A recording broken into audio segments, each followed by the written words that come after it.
you owe us so much, you know. He goes, all right, I'll give you some more. But, nice path. maybe after the election. That would really open up the maybe after Thanksgiving. That would be nice.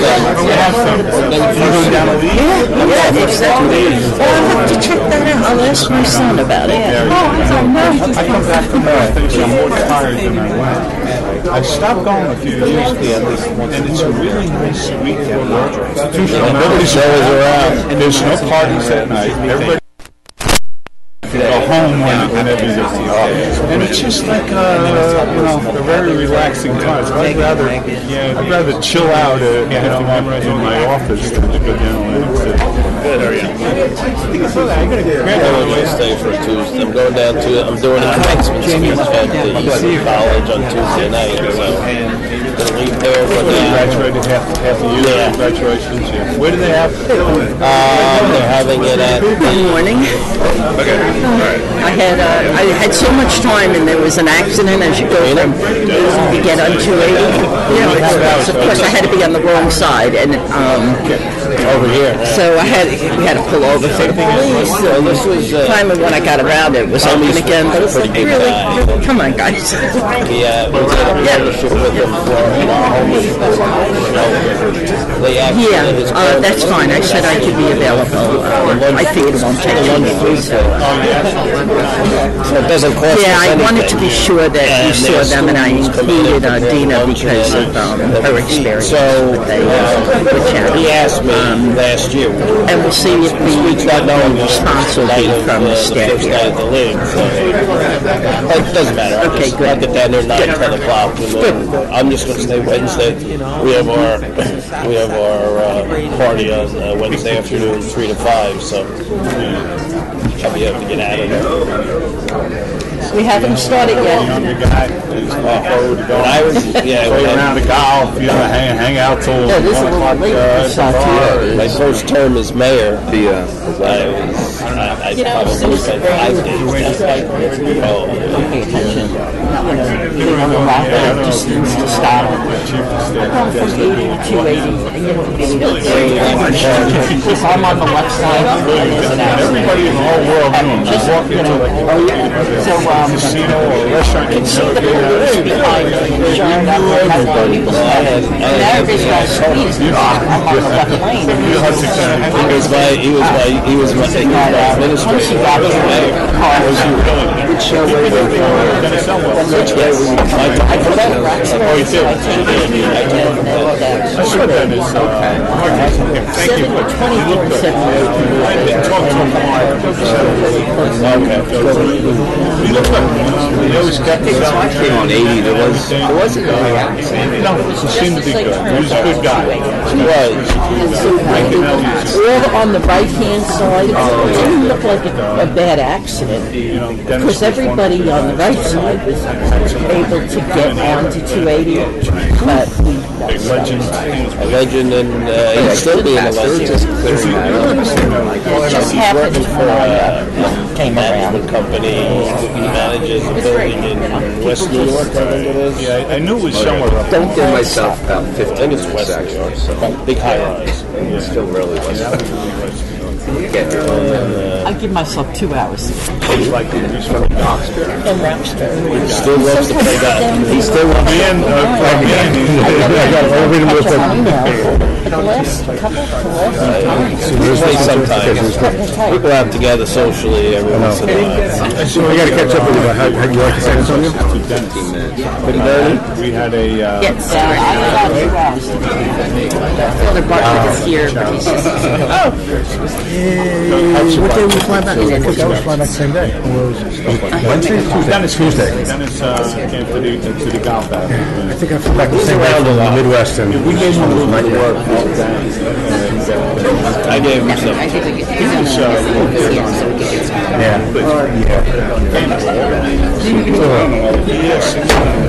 Been there, done. Can we get started, please?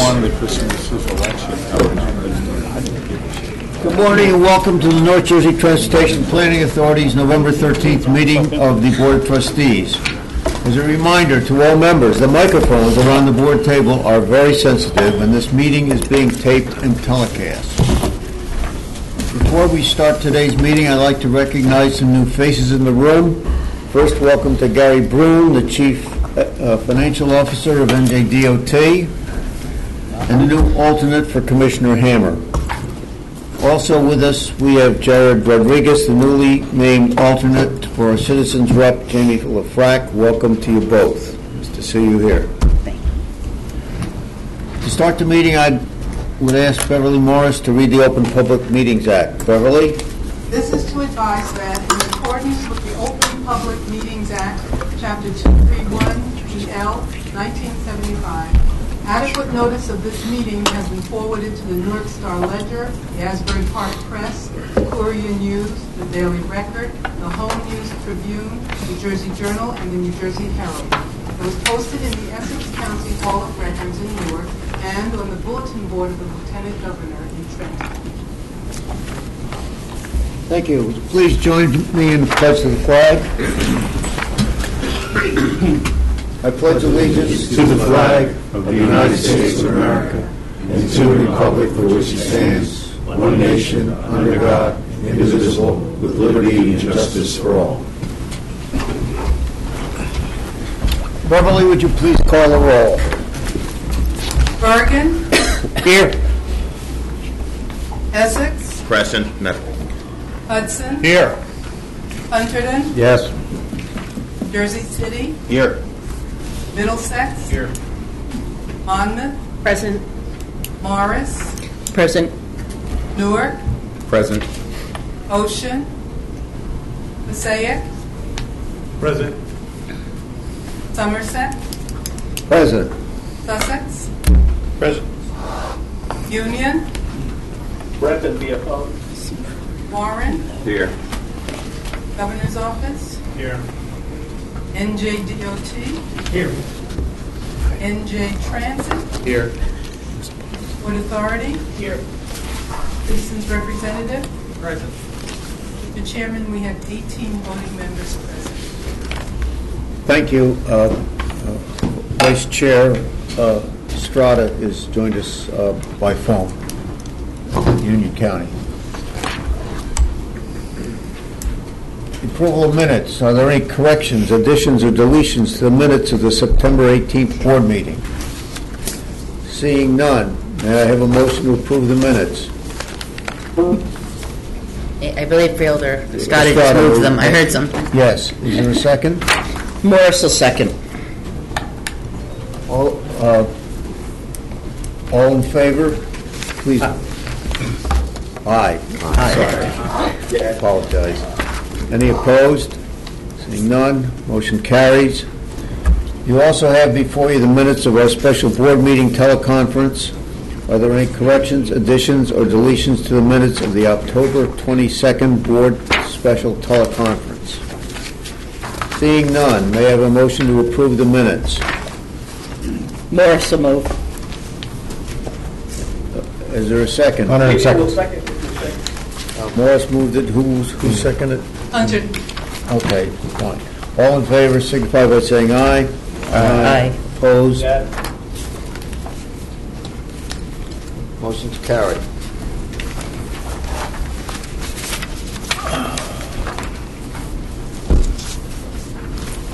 Before I begin my regular remarks, as you know, we all voted last week. I'd like to offer my congratulations to Governor-elect Murphy and all those who won elected office at all levels of government here in New Jersey. NJTPA looks forward to working with the Governor-elect and his team. We stand ready to provide them with information on transportation in the NJTPA region, the outlook for federal funding, and any other planning and transportation-related insights, and to work with them to ensure a smooth transition in Trenton. I'd like to add I was somewhat disappointed yesterday in the Star Ledger. They did a full-page article on everything that the governor has proposed, and in that page there was not one word on the subject of transportation. I'm sure that the governor-elect and his people have have definite plans there, but the Star Ledger did not seem to recognize that. This is a very significant day here at NJTPA. Once every 4 years, the Board of Trustees must approve a long-range regional transportation plan, and today is that day. We also have the opportunity to approve the Transportation Improvement Program, which is essentially the short-term element of our long-range plan, and the air quality conformity determination that demonstrates we are making these investments in a way that helps us meet our clean air goals. I'm proud to say that Plan 2045, Connecting North Jersey, contains a strong vision on how our region needs to invest in transportation over the next quarter century. In keeping with all of our work with Together North Jersey, this transportation plan will help make our region more competitive, more efficient, more livable, and more resilient. Mary Kay will provide you with more details about the plan in a few minutes, but I want to stress one point in particular, the importance of transportation investment to our regional economy. All manner of transportation investments we can have economic benefits. Improved roads and rails help us move people, linking our highly educated workforce with good jobs throughout the regions. Investments in complete streets make our communities more conducive to walking and biking, drawing residents and visitors to downtowns where they can shop, dine, and be entertained. And of course, investment in the transportation network is particularly important for moving freight, especially from our seaport, which is a very critical component of our economy. I was fortunate enough to speak about this just a little over 2 weeks ago when the New York Shipping Association, it's really New Jersey, released its Port Economic Impact Study. I'd like to thank First Vice Chair Angel Estrada of Union County for joining me at the event. The port study was prepared by the NJTPA in association with the Shipping Association, and it details just how incredibly important the port is to the region's economic well-being. In 15 counties in New Jersey, including all 13 in the NJTPA region, the port industry supports nearly 345,000 total jobs, providing around $21 billion in personal income, $53.8 billion in business income, and nearly $7 billion in federal, state, and local tax revenues. The report notes that New Jersey has emerged as a leading location for e-commerce and production facilities because of a perfect trifecta, an economy that is once again growing, high population density, and extensive multimodal infrastructure. Let's hope Amazon is paying attention to this report as it evaluates proposals for HQ2. Of course, we also need to be able to move people in order for our region to thrive. As you know, I have been a vocal advocate for improving Trans-Hudson transit. I'm pleased to report on progress in this area as well. Last month, Mary Kay and I attended a groundbreaking ceremony for initial work on the Portal Bridge replacement. The Portal Bridge, of course, is a key bottleneck on the Northeast Corridor. You may recall that it was featured on 60 Minutes as a poster child for our nation's crumbling infrastructure.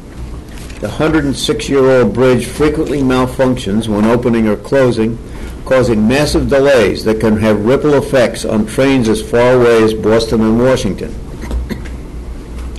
Congratulations to NJ Transit, the Port Authority, Amtrak, and everyone else involved in getting this project moving. Tiger Grant is funding this stage of work, which will prepare the site for construction. But there's much more to be done, starting with the need for more funding. The Portal Bridge is part of the larger Gateway program, which also includes the Hudson River tunnels. New Jersey and New York have agreed to fund half of Gateway, with the federal government committed to picking up the other 50%. However, funding details have not yet been worked out, and it's vital that we continue to call for Gateway to be fully funded and to move forward as soon as possible. And on a key, it's very important to me personally, the key is Penn Station, New York. Nothing happens until Penn Station is improved. Penn Station is owned by Amtrak, which is a federal agency. In the long term, NJ Transit will account for more than half the trains in Penn Station. New Jersey deserves an equal voice in the reconstruction of Penn Station. Penn Station does not belong to New York City or New York State. Our key voice in this is Senator Booker. We look forward to his support. I'm pleased to say that NJTPA has included the Portal Bridge and its Hudson River tunnels as part of our fiscally constrained Plan 2045. We look forward to amending the rest of the Gateway program into the plan, just as soon as funding is committed. This certainly includes funding for Penn Station. So you can see, important and exciting things are happening in our region right now. The port continues to grow and thrive, providing ever more economic opportunity for the businesses, workers, and consumers of our region. Critical investments in our Trans-Hudson infrastructure are moving forward, slowly but steadily gaining momentum and promising a better connection to the economic engine of New York City. NJTPA is proud to be leading the regional planning efforts that help make these things possible. I'm confident with the continuing collaboration of our counties, cities, and agencies, our region will seize these opportunities and we will grow and thrive through 2045 and beyond. Thank you. Back to the agenda. Any remarks from DOT this morning? No, other than to say thank you for having me here, and we'll look to represent the commissioner on going forward. But just by way of background, I spent a fair number of years at OMB down in Trenton, and since 2010 I've been the CFO at DOT, so I have some brush with some budget issues, particularly capital. But basically, just thanks for being here. Thank you very much. Any remarks from NJ Transit this morning? No, sir. Thank you, Jeremy. Mary Kay, you're up. Hello, everyone. As you heard from our chairman, today the board is considering 3 key documents and planning products that are really core of responsibilities of what we do here at NJTPA as a metropolitan planning organization. Our Regional Transportation Plan, Plan 2045, affectionately called Connecting North Jersey, our Transportation Improvement Program, our TIP, and the associated air quality conformity work. You will hear more about these documents in a few minutes, but first I wanted to make sure that I mention some of the other planning activities, keeping our staff and certainly all of your staffs in our subregions busy this fall. I'm particularly grateful for the participation and hands-on involvement that we've had from several of the board members around this table on a number of efforts in recent weeks. First, as you heard, NJTPA joined with the New York Shipping Association, the port authorities, and others to release the report on the economic impact of the New York, New Jersey port industry. Both Chairman Palmer and First Vice Chair Estrada took part in this event, where our Freight Director, Ann Strauss-Weeder, presented the report. The report really vividly illustrates the central role the port plays in the economic life of this region. Also this fall, we've kicked off several new Street Smart pedestrian safety campaigns with the help of our board members. On October 18th, Freeholder Bartlett joined us and participated in a news conference announcing a campaign focusing on the area around the county administration buildings and the court offices in Patterson. On October 25th, Bergen County Exec Jim Tedesco spoke at a kickoff meeting that we had for Hackensack at the Hackensack University Medical Center, which hosted the campaign and has been a really great partner in this effort. On November 1st, County Executive Geese led a kickoff event for a corridor-wide campaign. This is our second corridor-wide campaign and our biggest one along JFK Boulevard in partnership with 5 municipalities in Hudson County. We've also seen a lot of other Street Smart campaigns this fall, many done in conjunction with our transportation management associations. Fall campaigns have been taking place in town of Boonton, in Highbridge, in West Windsor, in Princeton, and in Westwood. So it's been busy. And of course, with the International Walk to School Days, Halloween, and recent changing of the clocks, fall is an important Street Smart part And we're also looking, as you all know, always for more partners to join this program. So if you have any questions or want to know more about Street Smart, you can always go to visit streetsmart.org, or you can also talk to Will. He's standing in the back. So in case, sorry, Will, but talk to him if you have any questions on Street Smart. Another planning effort that's really hitting its stride is our Morris Canal Greenway Corridor Study. On October 26th, our board secretary and fielder, Kathy DiFilippo from Morris County, participated in the Morris Canal Working Group and Stakeholder meeting that was held at Waterloo Village in Stanhope. The meeting included hands-on participation to develop design guidelines and to select potential greenway routes. This is a really important piece. We're at a critical part in this project, so weighing in on these routes can be done ongoing on the Morris Canal Greenway website. There's a link to a wiki map with the possible routes for the Greenway study, and the Technical Advisory Board is going to meet again in December, so I encourage anyone with interest in this to please go on to the Canal Greenway and let us know your thoughts on that. Staff has also been participating in our Planning for Emergent Centers program.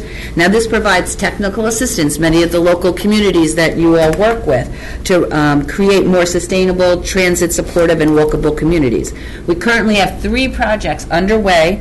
On October 27th, we had a open house at the Borough of Freehold for their Transit Village study, and there's also the town of Boonton is conducting a Transit Village study, and Greenbrook Township is working on a Village Center rezoning project. So again, we have communities that are very engaged in our emerging centers process. These are just a few of the highlights. All of the board members do have a whole package of highlights behind in your book, so I encourage you to look at it. The one thing I wanted to talk about before we talk about the RTP is our work program, our UPWP. It's that 4th element that's required. We're doing 3 of them today, but come over the next few months, we really have to engage in our work plan development. So that we will be putting that together, and in December hope to have a draft for the board to start to look with and review. For those of you who have been around at the NJTPA for a while, you know that around this time every year, we look for your thoughts on what we should include in the UPWP for our next work program. This will guide what central staff does, this will guide what some of your planning staff does, and what our transportation management associations do for fiscal year 2019, which, you know, the way our calendars work starts July 1st. Well, that's for 2019, but that starts July 1st, 2018. So we really need to get going on that. And we're going to be focusing, of course, on implementing the plan that you're adopting today, and many of the Together North Jersey recommendations. But that still leaves a lot of latitude for us to make sure that we hear the studies and interests that you think we need to have, the directions that we need to bring any new or existing programs that need greater attention. So we're looking to present that draft, as I said, in December. And get your input from now through December. The actual committee approval will be in February for the work program, and we adopt it in March. So this is the right time to be weighing in so that we can develop a robust plan. So with that, I now would like to turn to Plan 2045, why you've all come here today, so that we can adopt this plan. Today's board action, Connecting North Jersey, marks the culmination of many months by central staff under this board's direction. The plan reflects inputs from our partner agencies, the subregion, stakeholders, and literally thousands of citizens around this region. Around the room, we've put up some posters, which were used for our final RTP event at our November 2nd public open house. It was really a great event. Staff has worked hard and long from the outreach that we've did, this really detailed, intensive outreach that you've been hearing about, the detailed analysis that's in this plan, and the wrap-up of all the final public comments that were put together. Always in this year really kind of blew me away. It's always an impressive thing, but this year really did. And I really want to thank the board. So many of you hosted events for us. So many of the sub-regional staff were out there on Saturdays and Sundays and all kinds of weather, making sure that we had input from the public. And I don't often do this, but I really want to especially thank the central staff folks who have worked on this, because they really went above and beyond this year to deliver a truly new kind of plan for us. And we had board members right up to the end, right at our public meeting. We had the chairman was there, Peter Palmer. We had Vice Chair Fielder Estrada was there, from Union County, Middlesex County, Fielder Kenny. We even roped you into some of that, so we really appreciate that. Jamie Lefrak, our citizens rep, was there, as well as DOT, Transit, Port Authority, and the Governor's Office. So you can see this was really, really a group effort, and I think the product and the quality of it is really reflected in what we see today. So at that open house, Ted Ritter did do a quick presentation that kind of just wrapped this all up, what you're going to be taking action on, the plan, the TIP, and our conformity document. So instead of me just keeping talking, I asked Ted to please come up and just lead us through that presentation so we could get the highlights of what's been happening. So thank you, Okay, Ted. thanks. Good morning, Chairman Palmer, members of the board. Big day for the NJTPA today, for the board, for staff. That all rhymes. That's good. And pretty much, yeah, I planned it that way. pretty much the entire NJTPA region. It's a big day. I want to get you all up to speed one last time. Put one more coat of primer on these 3 federally required major NJTPA products that are on the agenda for board adoption today. Of course, we have Plan 2045, our long-range plan, our TIP, our Transportation Improvement Program, and then the accompanying air quality conformity determination for the plan and the TIP. So why don't we start out with our long-range vision for the region's transportation future, and that is, of course, our Plan 2045. Now, hopefully, most of you guys remember the board retreat that we held back in April of 2016. It was moderated by Jack Latier. That's where we started focusing our development effort for Plan 2045 based on 7 goals. Protect and improve the environment, provide an affordable, accessible, and dynamic transportation system, retain and increase economic activity, enhance system coordination, efficiency, and connections, maintain a safe, secure, and reliable transportation system, and keep it up in a state of good repair. Create great places through select transportation investments that support the coordination of land use with transportation systems. And last but not least, safety, right? Improve overall system safety, reducing serious injuries and fatalities for all travelers on all modes. Now, in addition to those plan goals, other required elements of our plan include trends, right? Demographics, travel patterns, as well as the region's transportation needs.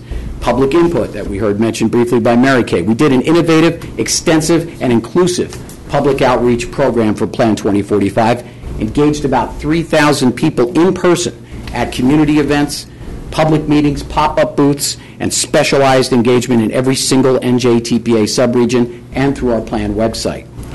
As Mary Kay mentioned, we had frontline NJTPA board member participation and or key staff involvement in every single subregional outreach event we had, and I can tell you as the project manager for that effort, that's a key reason for its success. So thank you. If you factor in social media, we reached many thousands more people and raised the profile further for the NJTPA. Plan 2045 strategies are also tied closely with the Together North Jersey plan and our financial element. We'll talk more about both of those in a minute. And of course, the plan has to include a comprehensive project index. All right, so I mentioned Plan 2045 is built upon a foundation set up during the Together North Jersey effort.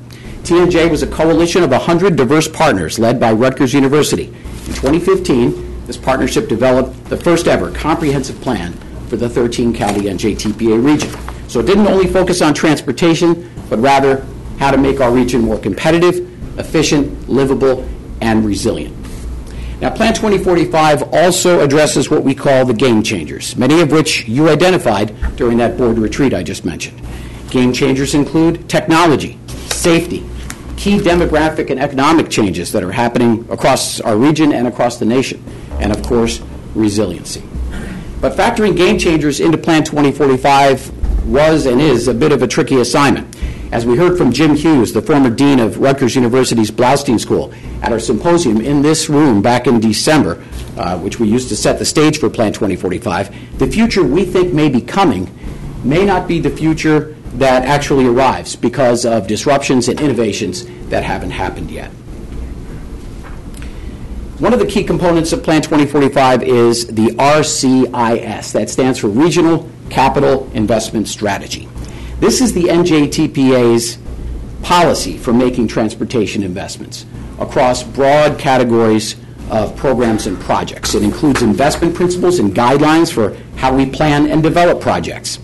The RCIS was developed with guidance from you as board members and also representatives of our partner agencies. It includes scenario analysis, factoring in those game changers I just mentioned. And it's performance-based, focused on your vision for a prosperous future. Our RCIS principles are in the yellow sidebar on the right. You'll notice we added one new principle for Plan 2045 at the bottom, and that's increase regional resiliency. Now, Plan 2045 was developed with 3 financial scenarios in mind. The great movie director Barry Levinson once wrote, "If you don't have good dreams, you've got nightmares." Now, I'm not saying we don't have good dreams as we look out toward our horizon here. We certainly do. But our long-range plan has to be based on reasonably anticipated revenues, how we most likely think the financial scenario is going to play out. That's a requirement. So we're not looking at a limited funding scenario, fortunately, and we're not looking at an aspirational one that may not be attainable. Instead, we're focusing on a planned scenario of $112.8 billion, anticipating capital program growth of 2.5% over the long term, funding for the Portal North Bridge, the new Hudson Tunnel, and capital funding for NJ Transit projects. All right, let's move on to the TIP, the Transportation Improvement Program. This is for fiscal years 18 to 21. NJTPA Capital Programming Director Martin Hoffler once told me, think of your TIP as the short-term implementation of the long-range plan. I always thought that was a great way to frame that. The TIP is where we list all the projects for which federal and non-federal funds will be spent. It covers a 4-year period, and it's updated every other year. The TIP includes public transit, road, bicycle pedestrian, freight-related projects, among others. Also, the TIP does more than just list all of these projects. It spells out the anticipated costs, the funding schedules for each phase of the project. Now, this depiction of the TIP development process pretty much illustrates why I'm not in the capital programming division. This entire process represented here takes a full year to complete. But if you focus on the blue ovals, you'll see where the board endorsed the Transportation Capital Program. That's the top blue oval in the middle of the screen. And then on the left, we have the prioritized project pool, the endorsement of the capital program, and then go all the way down here to the right. I can use this thing. Here we go. This is where you adopt the final TIP. Now, here's where things get really interesting, right? Here's where you need that handy NJTPA acronym guide that we gave you. It can get you out of all sorts of trouble at meetings like this. Once our TIP is adopted, it goes to our federal partners at USDOT in the form of the STIP, right? The STIP is our TIP, and the TIPs from the state's 2 other MPOs, SJTPO in South Jersey and DVRPC in Delaware Valley. Now, like I said, I'm not a capital programming guy, but I can help you decode this chart. What you need to know here is the fiscal year 2018 number. It's a $2.8 billion transportation improvement program, $1.7 billion for NJDOT, $1.1 billion for NJ Transit. For 18, the program consists of 42% federal funding and 58% state or other funding. In all, there are 364 projects and programs in the TIP. Here's a colorful pie chart that shows you how the TIP's broken down in terms of funding categories. Some of them are grouped together to make it easier, but basically 63% of the program for road and transit preservation, and then about 19% for bridges. All right, a minute or two now on air quality. In areas where certain types of air pollution are greater than the national air quality standards, the air quality conformity process is what we use to make sure that transportation investments improve air quality.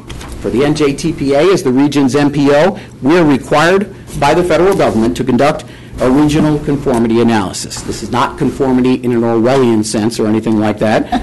Rather, it's done by our systems planning staff over the course of several months, detailed technical work on all of the projects contained in the TIP and Plan 2045. Conformity is done on 3 different types of pollutants: ozone, fine particulate matter, which is better known as PM 2.5. That term is in your acronym guide, by the way, and carbon monoxide. Now, this timeline is pretty much what we've all lived by for the past few months. We held our official public comment period on all 3 draft documents. It started on October 10th, and it ended last week on November 9th. We reached back out to those who participated in our public outreach. We used our website and social media platforms to ask for comments on the draft plan, tip, and conformity. On October 16th, we presented these draft documents to our planning and project prioritization committees and recommended them to you as the board for adoption on the agenda today. About a week and a half ago, on November 2nd, we held our public air quality conformity workshop. That was followed by our open house public meeting. As Mary Kay mentioned, Chairman Palmer, Vice Chairman Estrada, Fielder Kenny, Citizens Representative Lefrak, and our partner agencies were all here in the open house, along with members of the public, transportation advocates and professionals, and some residents who participated in our public outreach. The NJTPA used its website as well as social media posts and a paid Facebook advertising campaign to promote the public comment period and the open house meeting. These ads reached nearly 140,000 people, resulting in more than 185,000 impressions, more than 5,200 link clicks. There were more than 65 comments on our Facebook ads, plus the Facebook event page for the public meeting reached nearly 18,000 additional people. Facebook users eagerly weighed in during the public comment period, calling for interconnected and off-road bike lanes, widening major highways, and expanding public transit, including additional buses and ferries, and extending NJ Transit's light rail service and improving connections. There were also calls for improving the state's freight network. In all, during the full 30-day public comment period, we received formal comments from nearly 24 individuals or groups, including New Jersey Highlands Council, the New Jersey Association of Railroad Passengers, the New York City Department of Planning, Complete George, and the Canal Society of New Jersey. Also, over the course of the plan development process, we received extensive input from our subregions and partner agencies. And this includes the comments on the draft plan that they submitted during the last few weeks. Just like we saw on Facebook and during our in-person outreach, many commenters talked about the need for more transit, as well as bike ped amenities, safety improvements, and we sincerely appreciate everyone taking the time to not only review our draft documents, but also to write up their comments and submit them to us. We responded to and summarized all comments and compiled the resulting changes to the draft plan. You will see those in your board book packets, and the full text of all public comments will be included in an appendix in our final plan and is currently posted on our website. So, look, thanks for walking through this with me one more time today. We sincerely appreciate your active involvement in Plan 2045's development. Thank you.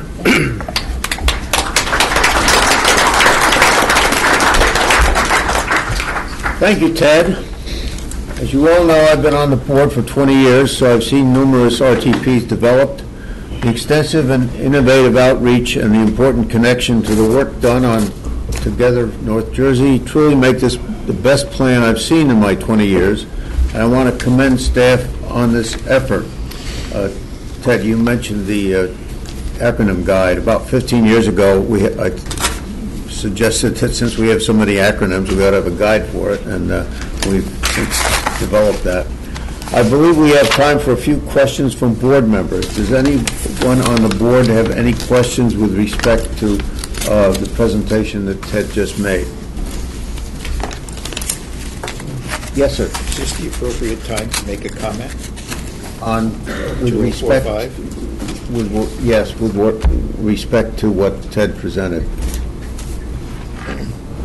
Well, I'd like to make a comment then. If it's not an appropriate time to do it, please stop me. Go ahead. I'm from Sussex County, which is a long-forgotten corner of the state of New Jersey. We're located up in where New York State and Pennsylvania come together. We provide your Christmas trees, your pumpkins, your apples, your corn, tomatoes, cucumbers, broccoli, whether you like it or not, cauliflower. In my community, I have a farm of 150 acres that provides all the corn and tomatoes for 5 ShopRites. Drives into New York 3 times a week with a 14-foot box truck filled to the brim with tomatoes that are distributed throughout the tri-state area. We're also the location of the Highlands, where the land was abruptly taken away, I guess, for lack of a better word. We supplied a water for a good part of down part of the state. We're a forgotten section of the state. We're left a little bit blank in the 2045. I commend this committee and the group. I participated in the process. I went to the meetings. This was a massive task, and it was done with great professionalism, and it was done with great purpose, and it was done absolutely marvelously. The public hearings were attended, and they were well done. That still doesn't change the fact that Sussex County was shorted on this whole process. Everybody else got taken care of. You worry about bike paths and petty paths, whatever they are. We worry about getting around and getting to a job. Our housing situation is vacant because people can't get any place. It took me an hour and a half this morning to get here on off-peak hours because Route 80 was jammed, and now they're talking about putting a toll on Route 80, which will make it even a more pleasant drive. There is no rail up in our area. We have a rail project that has been 15 to 20 years in the making. The state of New Jersey sold off the rail lines for $1 million and is now trying to buy them back for $7 and $10 million. That was a wonderful planning process that somebody could buy. DOT, we requested DOT to do things when they did a federal project of 206, which took 20 years to get approved and then 10 years to get done. And in the process, we asked for a couple of crosswalks, and we were denied the crosswalks. They were dangerous crosswalks. We were denied them because they were going to cost another couple $1,000. In the midst of millions of dollars, a couple $1,000 is a drop in the bucket. I don't mention my neighbors of Warren and Hunterdon County because they are with us, but they are probably equally forgotten. The rural sections of this state are important to this state. We need you to remember where we are, that we need your support, that we need the monies, that our bridges are falling down. We do not have the resources to replace them. They are not included in this plan. We make do with what we can. We ask for precious little from the rest of the state, and we give our finest and our best there.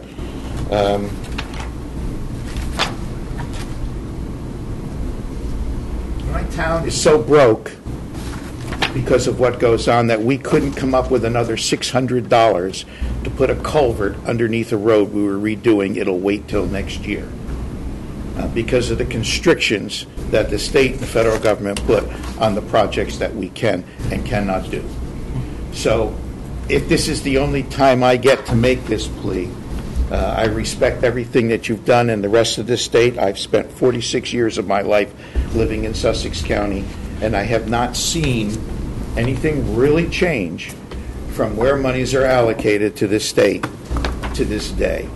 So I make my plea now that in the future, and I know this plan is not done in concrete, but it's done in sand and it can be moved around, that in the future you remember the northwest corner of the state of New Jersey, because we feed you and we give you your recreation and we provide everything. We just ask for a little bit back in return.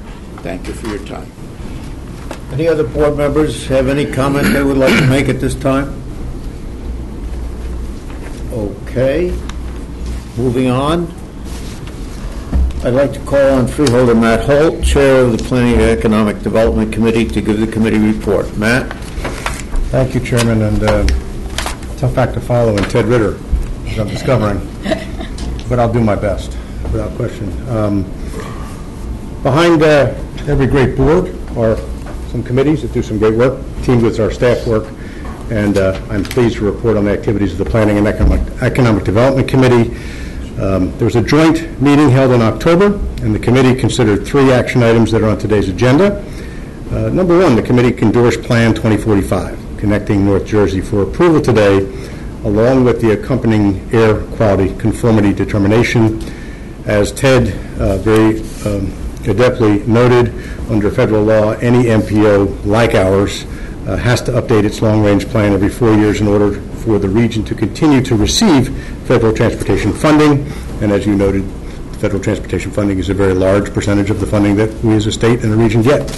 As we've heard from Mary Kay and Ted, Plan 2045 identifies transportation and investment priorities, and they base them on a comprehensive assessment of long-term needs, but they're also aligned together the Together North Jersey goals to make our region, number 1, more competitive, more efficient, more livable, more resilient. And what I find interesting is that those 4 principles don't just apply to the North Jersey region, they apply statewide, from state to county down to individual municipalities. And there are 4 specific goals that we need to focus on. The required air quality conformity determination demonstrates that all regional transportation investments, taken together, help to improve air quality and to meet the requirements of the Clean Air Act. And I'm pleased to note that the TIP and the RTP were found to meet federal and state standards for reducing ozone, nitrous oxide, VOCs, and PM 2.5s, which you now know what that means because of the acronym guide that Ted highlighted. Approval of the plan and conformity determination is listed as action item number 1 on today's agenda. The committee also considered an action to endorse safety performance measure targets set by the NJDOT in collaboration with NJTPA and other MPO organizations in New Jersey. NJDOT began working with the MPOs and the State of New Jersey's Office of Federal Highway Administration on these measures about a year and a half ago. And at that meeting, Sophia Azam of NJDOT's Division of Highway and Traffic Safety explained that measures such as fatalities and serious injuries are based upon a rolling 5-year average. The targets take a very realistic approach, guided by the State Highway Safety Plan, and for its part, NJTPA as always considers safety, as you've heard time and time again, one of our top priorities. We're confident that through education and through enforcement initiatives, and one of those being our Street Smart campaign, which has just really just ballooned since we started it, and when you combine those things with infrastructure investments through the local safety and high-risk rural roads programs, they help the state and the region meet those targets. The committee recommended approval of the performance targets, and that is listed as action item number 2 on the agenda. The committee also considered the fiscal year 2018 study and development program. The program consists of projects in the concept development phase, which include planning, environmental reviews, and other activities that help to prepare projects for being considered for capital funding and possible inclusion in the Transportation Improvement Fund, or as we do here, the TIP. I'm pleased to report that 18 projects in the last year's program graduated into this year's draft TIP, and this year's study and development program includes 56 new projects, 45 continuing projects, all of which are progressing through preliminary engineering, and 8 projects programmed from the 2016 TIP, and that is listed as action item number 3 on today's agenda. In other business, central staff updated the committee on the development of the fiscal year 2019 UPWP, or Unified Planning Work Program.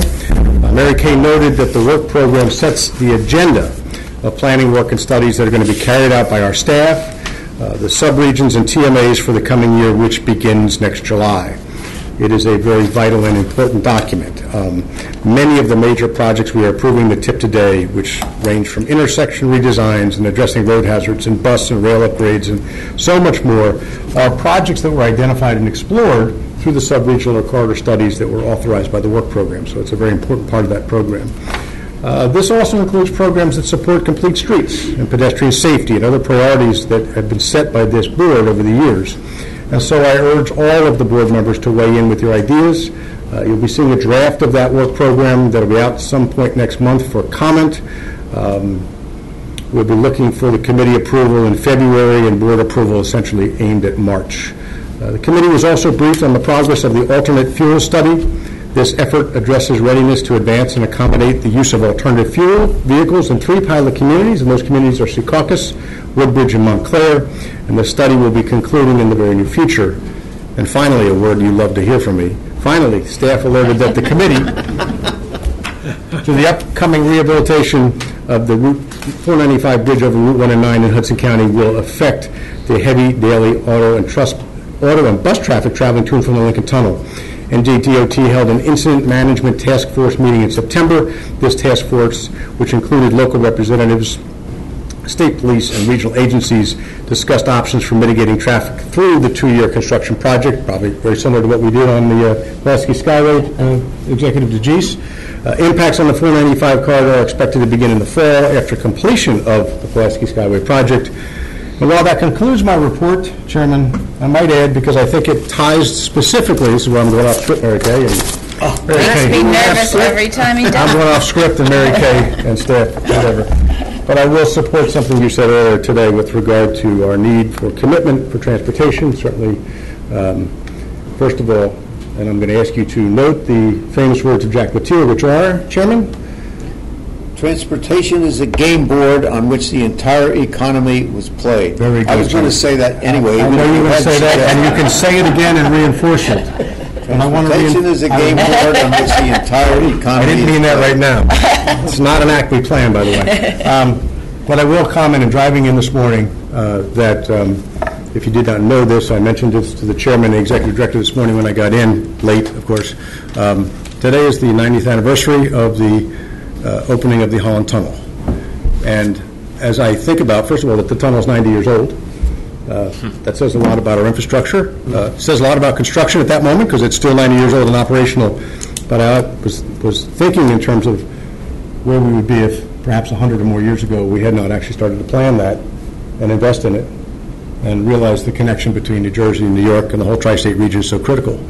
And so as we think about where transportation should be within our new administration's series of priorities, it should be right at the top, and I'm sure it will be. I'm sure it is. I wish that Star Ledger would notice. I would also note that apparently the key that was used to sort of commemoratively open the Holland Tunnel was also the same one that was used to open the Panama Canal. A couple of tidbits of trivia from me here this morning, tied specifically to transportation. That concludes my report, Chairman. Thank you, Matt. For the moment. Speaking of going off tangent, I'll note a couple people who have joined us today. Former DOT Commissioner Steve Diltz is here. Freeholder Betty Jane Kowalski of Union County. I don't know if there are any other freeholders who have joined us here. Okay.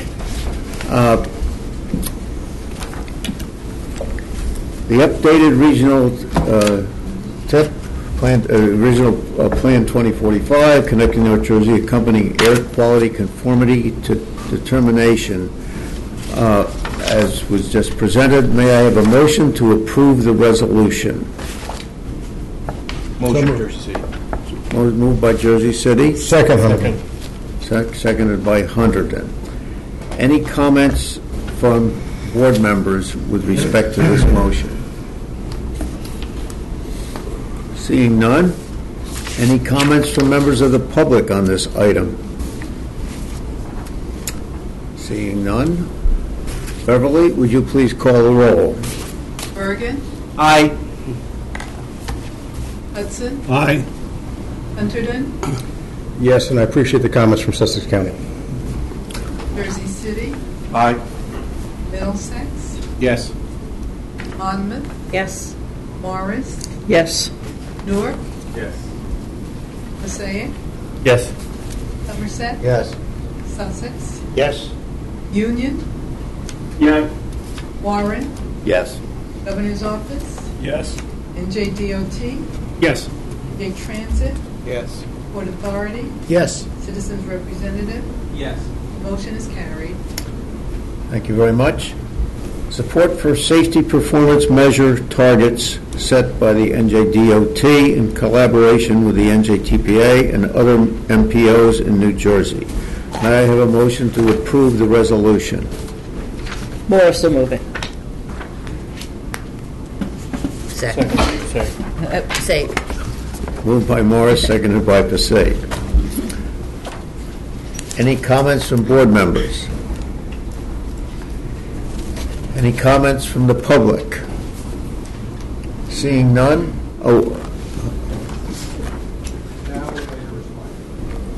This is with respect to the targets for safety and performance measures.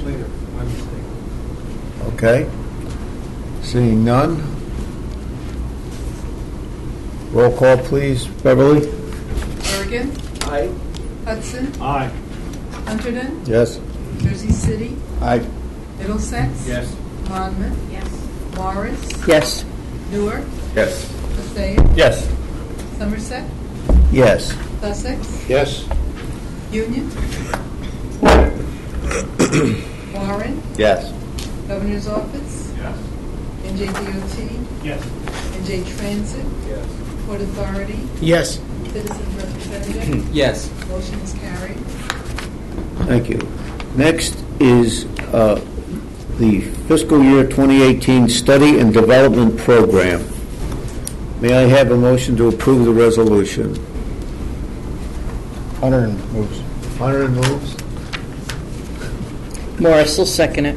Thank you, Kathy. Any comments from members of the board on this resolution? This is on the Study and Development Program. Any comments from members of the public? Yes. Would you please give your, there's a mic, and please limit your comments to 3 minutes. The yellow light goes on when there's a minute left, and the red when Where's the light? Okay, thank you. Anyway, Your name, I don't think it'll take that long. The specific thing I want to comment on your is... name, please? Oh, Tim Sevener from the Transit Village of Mount Tabor. Green Transit Advocate, member of New Jersey Association of Rail Passengers. The specific thing I want to talk about is Denville I-80 Route 53. Proposed ramp there or widening. We do not need that. The reason we have a problem is what I brought to this board before. 22 trains have been cut on the Morris line. The last train that goes to Boonton is 9 a.m. from Denville. The Boonton line is... Hey, what happened? Oh, the Boonton line... I'm sensing, I don't know. The Boonton line has been cut 45%. How can Boonton be a transit village when it has no transit? This is the problem. The same thing with Morristown. There was a presentation by somebody from Rutgers who got his master's in planning about Morristown as a transit hub. And guess what? Train ridership did not increase. Why? Because you cut 22 trains every single day. You cut 40 trains going direct one-seat ride to Hoboken on the weekends, so we cannot get to Hoboken now. How can you have a transit-oriented development when you have no transit? So before you build any ramps, no.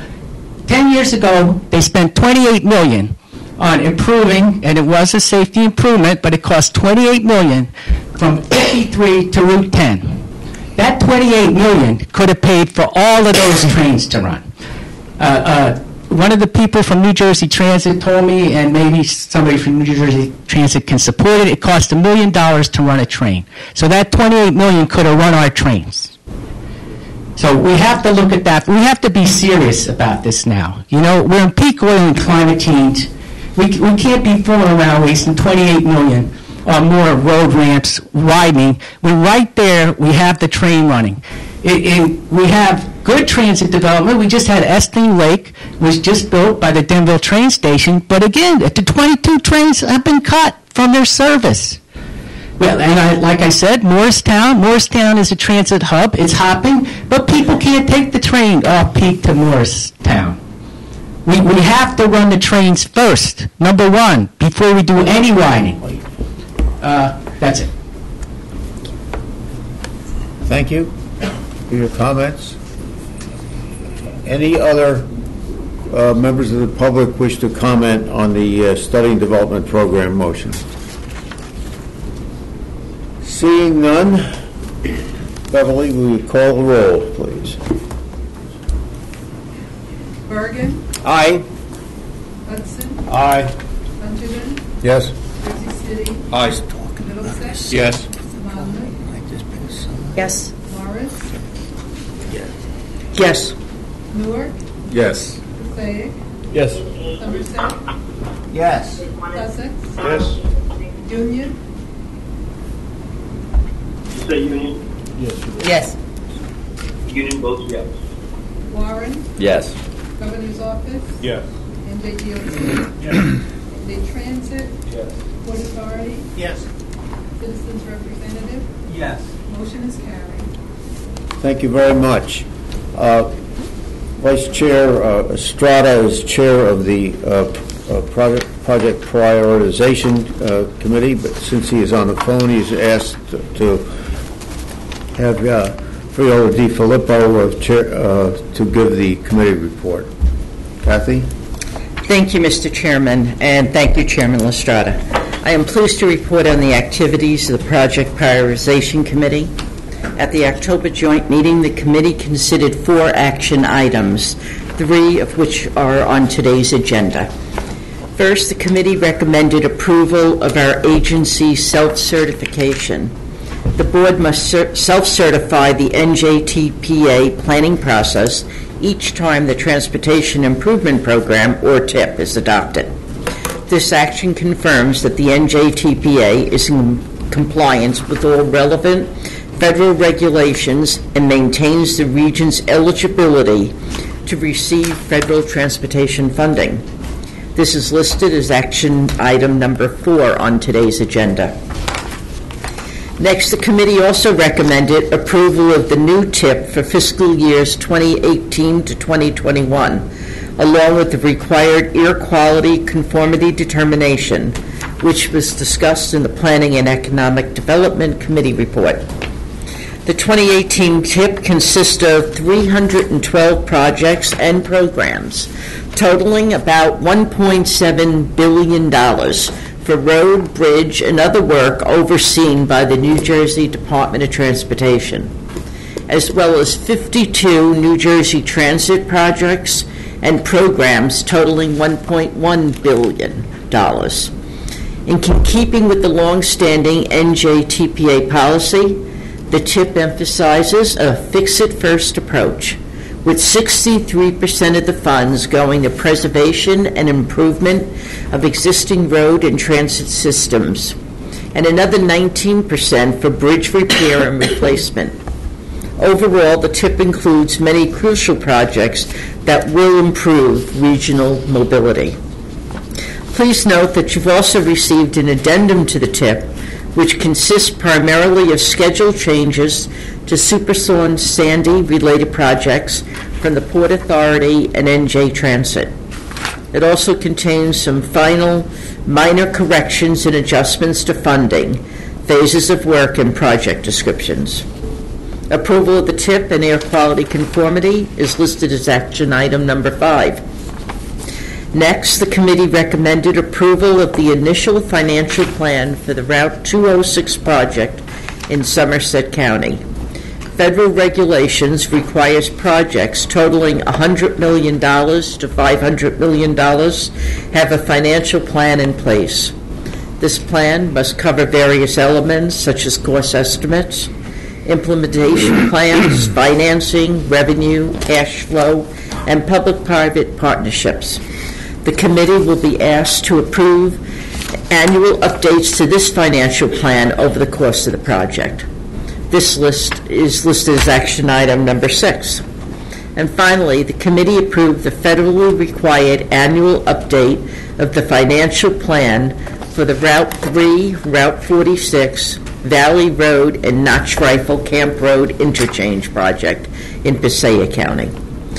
The 2017 plan update reflects an increase in total project cost of $1.27 million, primarily due to the cost of right-of-way, acquisitions, and construction change orders. As this is an update and not an initial final plan, no further action is required there. Mr. Chairman, that includes my report. Thank you very much. Item number 4. Action item number 4, fiscal year 2018 NJTPA self-certification. May I have a motion to approve the resolution? Morris will move it. Thank you. Second, Hunterdon. Thank you. There'll be a great reluctance to making second motions here this morning. Any comments from board members? Any comments from the public on this item? This is NJTPA self-certification. Seeing none, Beverly, would you please call the roll? Bergen, Aye. Hudson, Aye. Hunterdon, Yes. Aye. Yes. Yes. Morris, Yes. Yes. Yes. Yes. Sussex, Yes. Union, Yes. Warren, Yes. Governor's Office, Yes. NJDOT, Yes. NJ Transit, Yes. Port Authority, Yes. District Representative, Yes. motion is carried. We just did 5. Just did 4. Okay. Second is the approval of FY 2018 to 21 Transportation Improvement Program and the accompanying air quality conformity determination. This is the tip. May I have a motion to approve the resolution? Monmouth moves. Thank you. Monmouth moves. Second? Citizens rep second. Citizens rep seconded it. Mixing it up, that's good. Yeah, way to go. Any comments from any board members with respect to the tip? Any comments from members of the public with respect to the tip? Seeing none, may we have a roll call, please? Bergen, Aye. Hudson, Aye. Hunterdon, Yes. Jersey City, Aye. Middlesex, Yes. Monmouth, Yes. Morris, Yes. Newark, Yes. Passaic, Yes. Somerset, Yes. Sussex, Yes. Union, Yes. Warren, Yes. Governor's Office, Yes. NJDOT, Yes. NJ Transit, Yes. Port Authority, Yes. Citizens Representative. Yes. Motion is carried. Thank you very much. Next, action item number 6, the initial financial plan for the Route 206 project in Somerset County. May I have a motion to approve this resolution? Move it. Moved by Hunterdon? Second by Morris. Seconded by Hudson. Thank you very much. And personally, thank you very much. Is there any comments? We haven't from gotten to voting yet, Chairman. I just realized I was a little bit premature on that. Any comments from board members other than Mr. Freeholder Holt? Any comments from the public on? Yes, sir.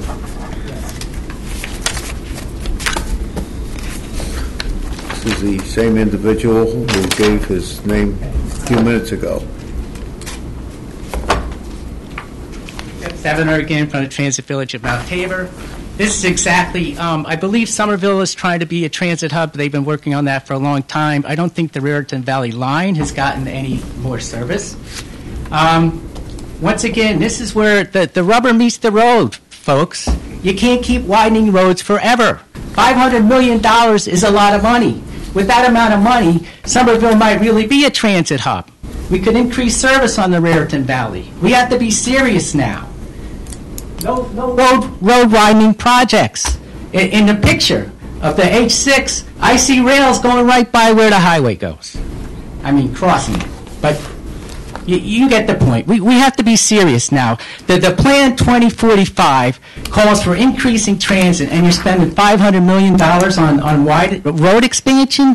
No, we can't keep doing this. We can't. We have to invest the money in green transit now. Run the trains. Get them going. Run the shuttles. Get alternatives. Endless road widening does not work. It doesn't work. We know that. That's been proven many times. Houston had a 24-lane highway. Guess what? It just flooded, and the minute that it was open with 24 lanes, it was congested. 10 times less land for rail, for bikes, for walking. That's what we need. We have to be serious. That's it. Anybody else?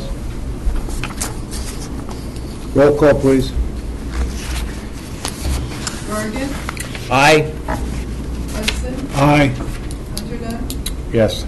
Jersey City, Aye. Middlesex, Yes. Monmouth, Yes. Morris, Yes. Newark, Yes. Passaic, Yes. Somerset, Yes. Sussex, Yes. Union, Yes. Warren, Yes. Governor's Office, Yes. JDOT, Yes. Big Transit, Yes. Port Authority, Yes. Citizens Representative. Yes. Motion is carried. Thank you very much. No longer anticipating. I know that there's no resolution up, but on this project 3 and 46, I got my driver's license in 1953. I think it was very shortly after that I drove through that intersection and thought that this really needs to be improved. And And 60-some years later, it looks like it's actually going to happen. So, John, I congratulate you. Now you know how we felt. But that's a good thing. Now I'd like to call on Kathy DiFilippo, once again, who's chair of the Freight Initiatives Committee, to give the committee report. Kathy? Thank you, Mr. Chairman. I'm pleased to report on the October meeting of the Freight Initiatives Committee. At the meeting, the committee heard two presentations focused on today's red-hot industrial real estate market. First, the committee was joined by Bill Waxman, who is an executive vice president of CBRE. He noted that the national and local industrial real estate markets have been growing rapidly since 2012, with decreasing vacancy rates and companies facing 20 to 50% increases in real estate costs. In our region, e-commerce and the increased flow of freight through the port is driving demand for industrial real estate. For example, e-commerce shippers need to transport and store goods near their customers because we don't want to wait for anything. So they're satisfying an ever-growing demand for quick delivery. And our region is right at the heart of the nation's most populous and affluent consumer market. Another driver of explosive growth in the industry is the increase in companies moving from New York to New Jersey for more space and better rates. Not to mention tax incentives and quantity and quality of New Jersey's labor force. The e-commerce returns business is also stoking demand for more space. Bill noted that the industry is seeing more pressure for a full range of industrial space, including smaller buildings.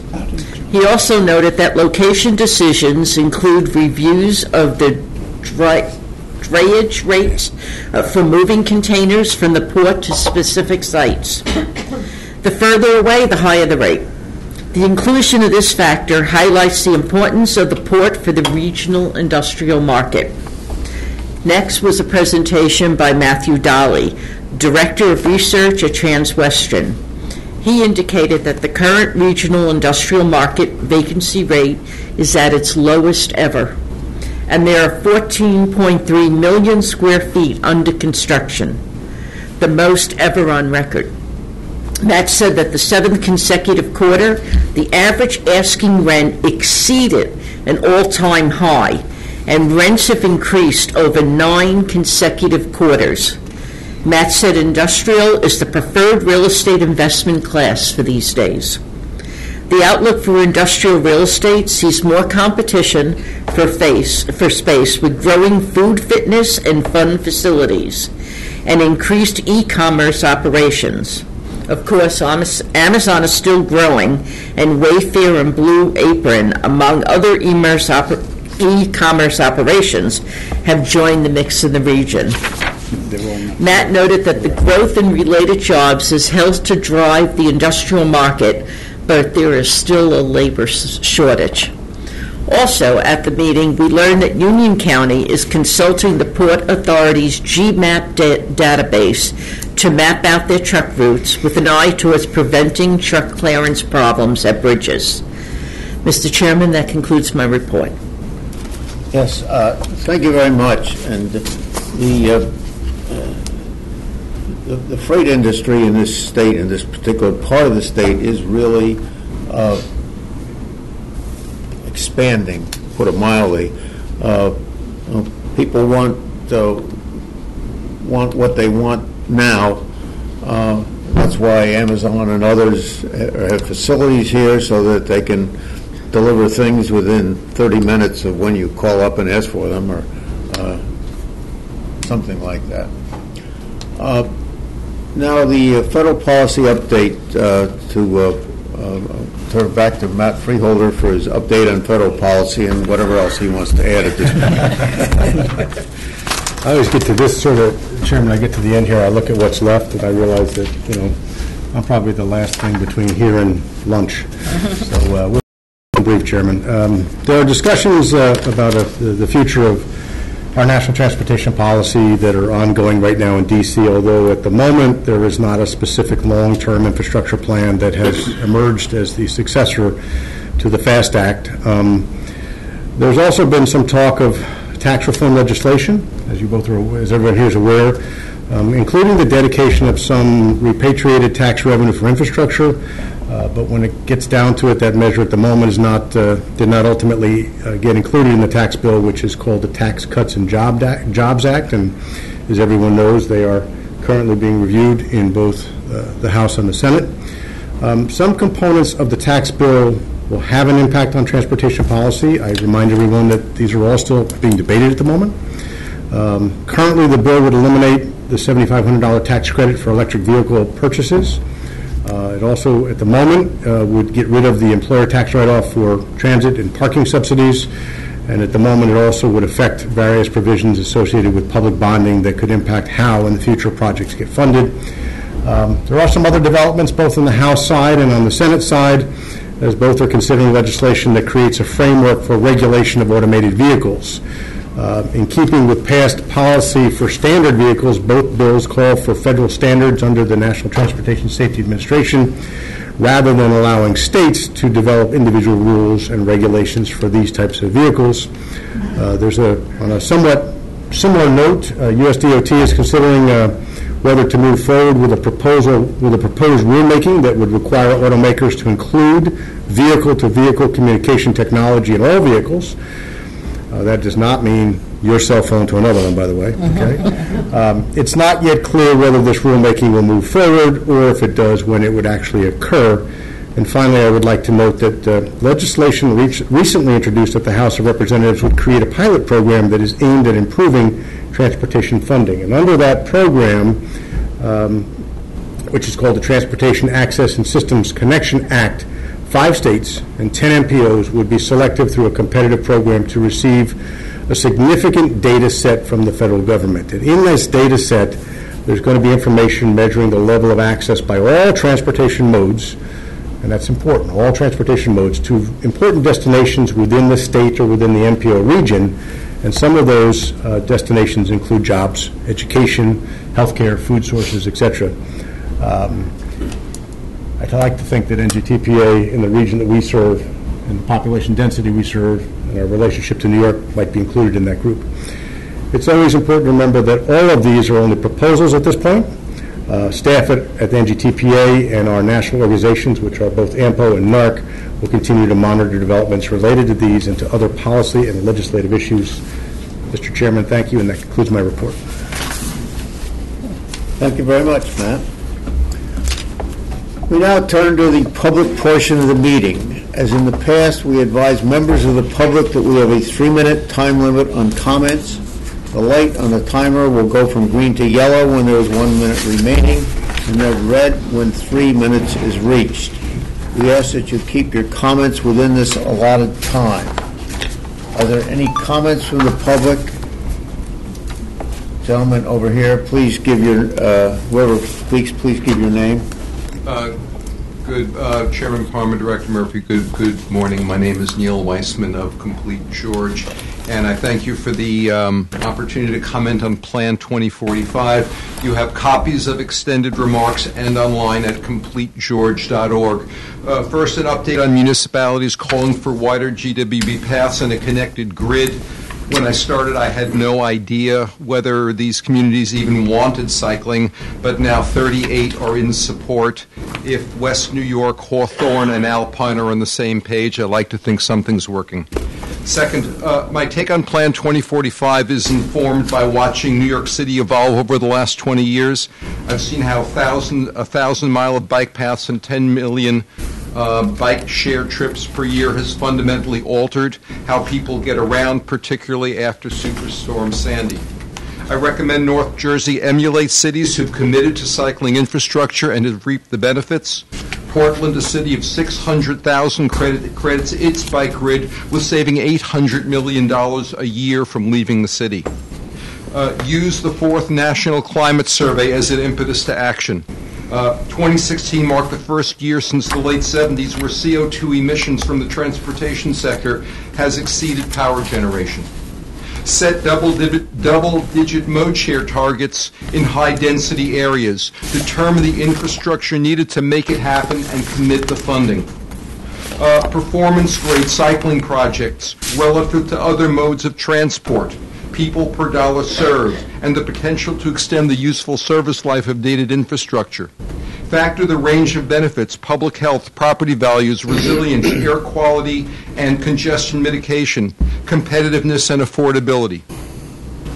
Integrate cycling into all transportation projects and put them in compliance with national standards. The Whitpen Bridge connects New Jersey's two most populous cities and should serve as an arterial bikeway between Essex and Manhattan. Will it have capacity? Will its operator be insulated from litigation arising from accidents, crashes involving cyclists? As a recreational cyclist, I would encourage bike clubs, businesses, tourism boards, and New Jersey Transit to package day trips and weekends to outlying counties. Understanding that the Port Jervis line is dual jurisdiction, upgraded weekend surf would be a great tourism driver. And preserve dirt roads and provide easements for recreational use. By enhancing rural economies, you reduce the need to convert open space for development. New York City has 750,000 active cyclists and no recreational facilities not shared with pedestrians. North Jersey has the perfect captive audience for all this. Thank you all. Thank you, sir. Anyone else in the public wish to be? Yes. Again. That's why I came. Okay, first off, I would really like to thank Ted Ritter. He was very responsive to the comments, and Mary Murphy and NJTPA, the staff, and all the people who went out to do the outreach, because that's very important, and I think you really did a bang-up job. And he got back to us. I mean, it's only a week, and me and NJR, we had a lot of comments, and he responded, and I really give credit for that. Very good. But anyway, so I have responded to the response, and you have it in there what I said. But one of the major things we have to understand here, it's not only about global warming, it's about peak oil. The fact is that peak oil exists. There's only so much oil on the planet. It's not infinite. Okay, for the United States, okay, we hit peak oil production in 1970, 47 years ago. The U.S. is the richest country. We are most technologically advanced, and dare I say, we have the most rapacious oil companies. So if there was more oil to be had, we would have produced it. We can't produce more. Now, the problem we face for the world is that we may be facing peak oil for the whole world, which is why Saudi Arabia, the biggest oil producer, is building rail.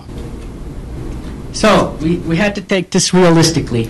Back in 2010, former Energy Secretary James Schlesinger, very respected, Carter's Energy Secretary, he said this 2 years ago in addressing ASPO, that's the American Society for Peak Oil. In Cork, Ireland, I argued that the peakists, that's peak oil supporters, had won the intellectual argument, except for some minor details about precise timing, but that by and large, everyone recognized that there were limits on our capacity to increase the production of crude oil as we have steadily since World War II.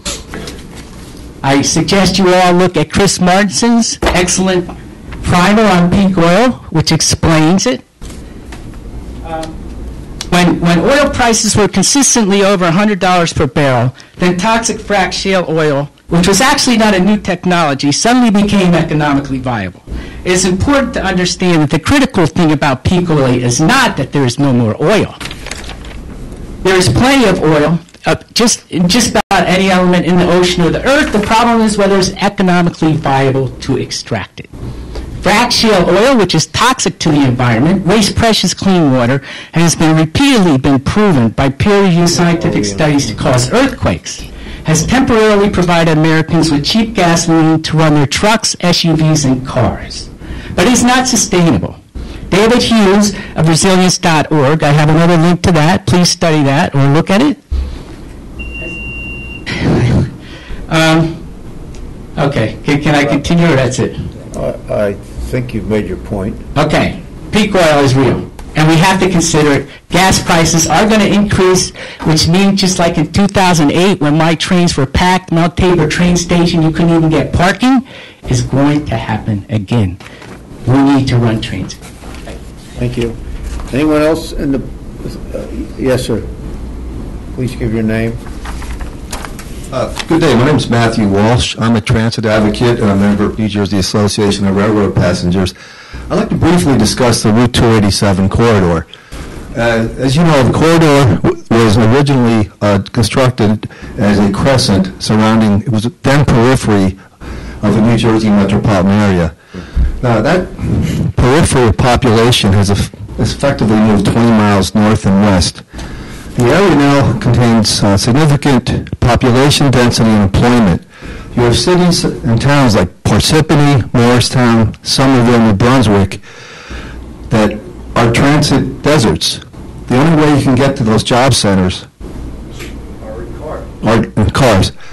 And if you're in New Brunswick and you want to get to Somerville for a job, or conversely Somerville to Morristown, you have to take a triangular commuting pattern. Everything depends on going either to Hoboken or near Penn Station. So you have to go 30 miles west, 30 miles east, 30 miles east, 30 miles west.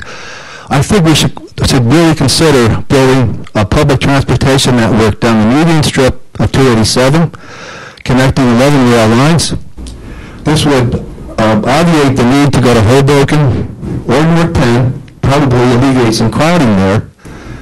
And there's precedent for this in the sparsely populated state of Albuquerque, New Mexico. The only densely populated part of that state is 1.2 million people between Albuquerque and Santa Fe. About 10 years ago, they did a study. Should we widen I-25 or not? They decided they want to build rail. And the Burlington Northern Santa Fe right-of-way parallels it. So what they did, they built a rail line for 90 miles, utilizing the BNSF right-of-way and I-25 median strip. If it can work there, it can work in a densely populated state like this. And this would dovetail with more transit-oriented development, higher real estate values, more economic development. And on a final note, Mr. Lazar of Sussex County, I do agree, you're getting short shrift. The Lackawanna cutoff is now in its third year of EIS studies. It operated 60 years continuously, and also the line to Sparta. So you're getting short shrift there.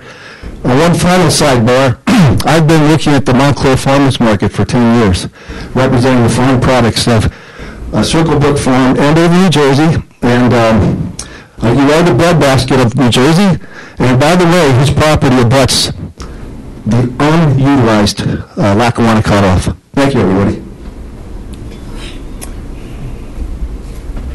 Thank you very much. Is there anyone else who wishes to speak? Certainly your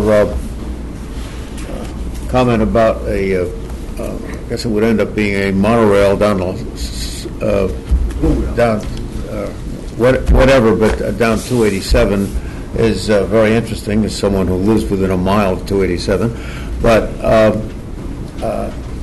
I think the problem we face, which is no secret, unlike New Mexico, we don't have the cost of getting a new right-of-way for anything, whether it's highway, rail, or anything else, is the real problem in this state. That's why we have to hang on to whatever right-of-ways we have.